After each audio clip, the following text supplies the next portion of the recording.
and ever be rebuilt if it's taken so long and now it's been dashed? It's taken so long because it's a process, isn't it? You know, recently there have been a lot of different communities that have moved into the area, so people are supposed to try and sort of get to know each other and you know, find out a bit more about each other. And I don't know. I mean, I've never had any real problems with the police. Maybe because I'm not a young black male, I don't know, but not everyone has problems with the police in the area, and that's probably the point I want to put across. Some people do, some people don't. And I think, you know, the people that may have had problems with the police were the people that started the issues yesterday evening. But there's a large percentage of the community that love where they live, that are trying to, you know, rebuild where they live and have, like I say, pride in where they live. And what happened yesterday is a small minority, and I think that needs to be put across. Tottenham's not a bad area. It's a small group of people that live in or around the area that wanted to prove a point. And that's the views of some of the residents in the Tottenham area who experienced that last night. Now, we'll be joined by viewers on BBC One in a few minutes' time. That will be for a national news bulletin with Jane Hill. But don't forget, even if you're away from the television, keep up to date with all the details of today's stories by going online, bbc.co.uk/news. This is a highly volatile situation. We have to leave. It's getting violent. Colonel Gaddafi, how do you end this crisis? Keep your head down, keep your head down.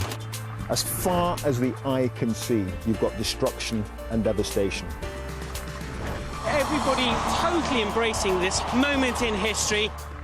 Mr. President, what would he have had to do to be captured? It's extremely tense here, right in the heart of Athens. Extraordinary events.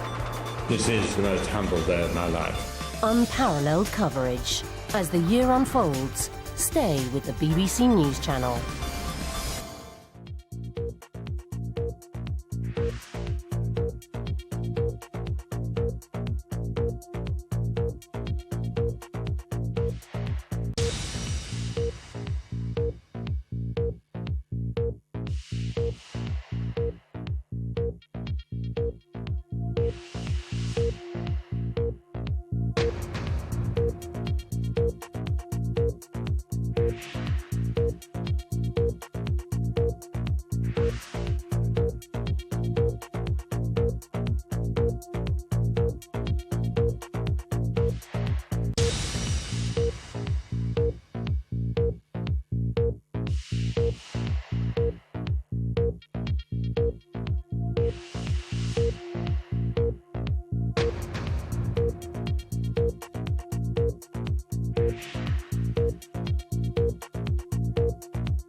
Nearly 50 people have been arrested after a night of rioting in North London. Petrol bombs were thrown, vehicles and buildings set on fire, and shops were looted. As local people survey the damage, community and political leaders have condemned the destruction. This is a disgrace, as so many of my constituents have said to me as I've walked up and talked to them. This must stop. Emergency discussions about the debt crisis in the Eurozone amid anxiety about how the morning's markets will react. And the comeback kings as Manchester United beats Manchester City at Wembley.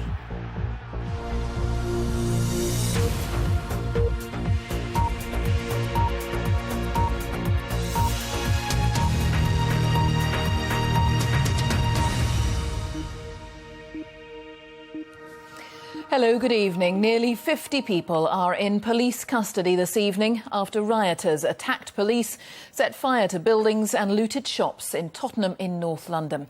29 people were injured in the violence, most of them police officers.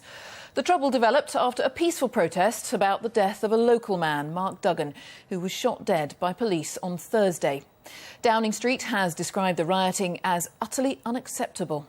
Our correspondent Matt Prodger has been monitoring events. This was Tottenham High Road late last night. At one end, officers in riot gear. At the other, the young men they're trying to police.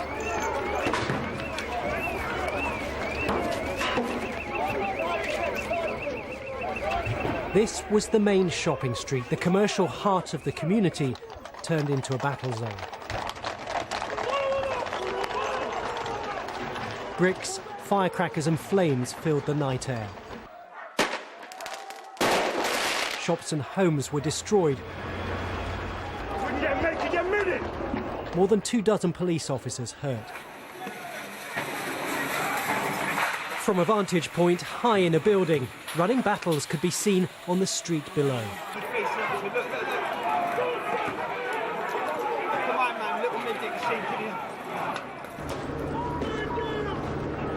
This followed a peaceful protest at the death of a man in a police shooting last week.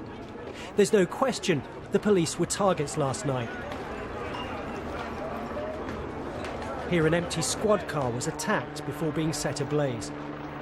But there was vandalism and looting too. Eyewitnesses said it was anarchy. The looting was crazy. I mean, the PC world, there's nothing left in that shop. It's all gone now.